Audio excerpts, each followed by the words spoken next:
Hello guys, this is Paris. Welcome to Budgetholics. Today is a very important day for me and for this channel because a year ago, on December 6th, I opened my first trading account with Revolut. This was shortly after Tesla's Cybertruck unveiling event where they threw something on the window and the truck's window broke. For some reason, this was a wake-up call for me as everybody was going crazy over how Tesla would fail. Tesla was not going to fail, it was just a botched unveiling. This is why on December 6th, with the opening of my first trading account, I opened my first position in Tesla. Fast forwarding 12 months later, my investment account has a return of 44%. And in today's video, we're going to talk about dividend stocks. Dividend stocks are shares of companies that pay out regular dividends. A dividend is a percentage of the company's profits distributed amongst its shareholders. Dividend stocks are usually well-established companies with track records of distributing profits back to their shareholders. When you own a dividend stock, you are rewarded for your trust in a company. This means that in regular monthly, usually quarterly, or sometimes annually intervals, you're paid a certain percentage of your investment in the company. The beauty of investing in a solid dividend stock is that you can profit from both the company's Main Street success as well as the company's Wall Street success. What this means is that when the company sells more products, it will have more profits to distribute among its shareholders. On the other hand, when money paid out to investors goes up, this naturally increases the demand for the stock. Hence, the market value of your initial investment will go up. Another important aspect of dividend stocks is a Dividend Reinvestment Plan, or DRIP for short. What this means is that the dividend you get paid, you instantly reinvest in the company. So you buy more of the company at no extra cost to you. As I mentioned earlier, my first purchase was Tesla.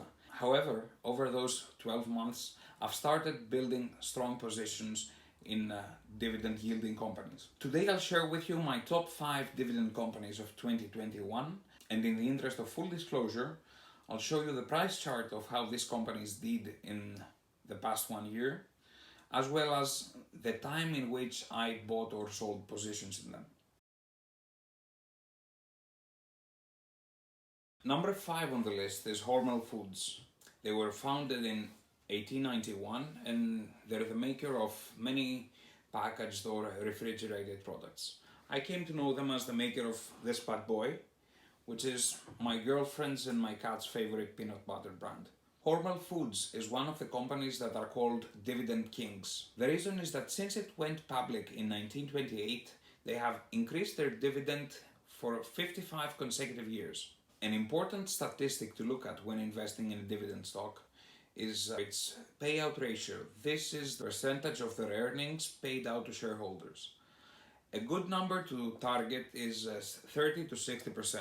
Hormel Foods falls right in this range with a payout ratio of 56%. Lastly, the dividend yield is 2.07%.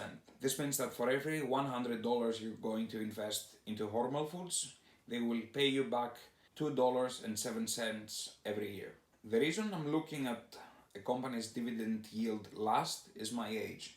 I'm 28 years old and I'm focusing on companies that not only pay a good dividend yield right now, but at companies that can deliver a good dividend yield growth over the next 10, 20, 30 or even 40 years. Hormel Foods is a good example of that, given that they've increased their dividend for 55 consecutive years and they make solid products which people will keep buying, indicating that their dividend growth should stay around the same, which is 10% yearly. As you can see, I began investing in Hormel Foods only recently, in mid-October, and my initial investment has gone down since then. However, I will be building into this position as I expect the company to do better in 2021, and I'll buy especially if a market crash happens. By the way, if you want to learn more about my thoughts on the 2021 market crash, be sure to check this video. Number 4 on the list is 3M. 3M is the manufacturer of consumer staples such as Post-it, Scotch-Brite or toilet paper and gloves. I'm sure if you go around looking in your house, you'll find plenty of 3M products. Similarly to Hormel Foods, 3M is another dividend king. They've been increasing their dividend for 58 consecutive years with an average annual growth rate of 10%. They've been paying dividends non-stop for 100 consecutive years. 3M has a current dividend yield of 3.41%. This means that for every $100 you put into the company, they will pay you $3.41 distributed over 4 quarterly payments. 3M's current payout ratio is 64%. Although it's above the 30 to 60% range we discussed in the beginning, I personally don't feel this is a reason to panic.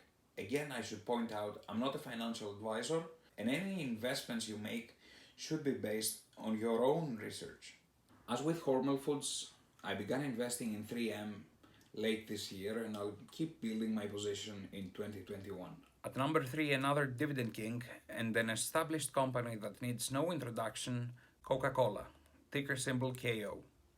Coca-Cola has also been increasing its dividend yield for 58 consecutive years with an annual average dividend growth rate of 4.55%. It has a dividend yield of 3.09%, meaning that for each $100 you invest in the company, you will be paid $3.09 divided amongst 4 equal quarterly payments. Coca-Cola has a current payout ratio of 77.73%, meaning that 78% of what they make, they pay out to their shareholders. If it were any other company or any other less established brand, I would never consider it. However, given the company's established brand name, I'm sure it will recover. Another factor which makes Coca-Cola a great consideration for now and the coming months is that a great portion of its income comes from the food service section. This includes hotels, restaurants, bars, airlines, anything that has to do with servicing customers. As the vaccine is rolling out, more and more restrictions and lockdowns will be lifted, and slowly Coca-Cola sales will start going up again, which makes now a great time to buy the company's share at a discount. Number 2, and the last dividend king of the list, is Johnson & Johnson, most dividend investors' favorite stock. J&J is another company with 58 consecutive years of dividend growth at an annual rate of 5.98%. It currently has a very safe dividend yield of 2.69% with a payout ratio of 46.59%, which is at the lower end of the 30 to 60% range. As you can see, J&J has grown by a solid 7% over the last year, and even in the case of a new market crash, I believe because of the nature of the product it offers, it will still keep growing despite an initial fall. I'll be keeping an eye on this stock, and I will be buying every time I see a price dip in the next coming months. Number 1 on the list, a personal favorite of mine, victim to many puns due to its name, and the most divisive company of the stock market, Apple. Apple has displayed 7 consecutive years of dividend growth at an annual average rate of 10.88%. Its current dividend yield is 0.67%. This means that for every $100 you invest into the company, Apple is going to pay you 67 cents, no charge included. Apple only has a 25% payout ratio, meaning that it has lots of cash on the side available for either dividends or further R&D. Apple has arguably been the most successful dividend stock of the past year, displaying an astonishing 83% growth. As you can see, I have been buying consistently throughout the year, and I now have a 69% growth on my position in the company. Apart from fanboying, there are 2 main determinants that made me place Apple at number 1 in this list. Firstly, similarly to Tesla, Apple had a stock split in August. The same thing that happened with Tesla's price after the split happened with Apple's.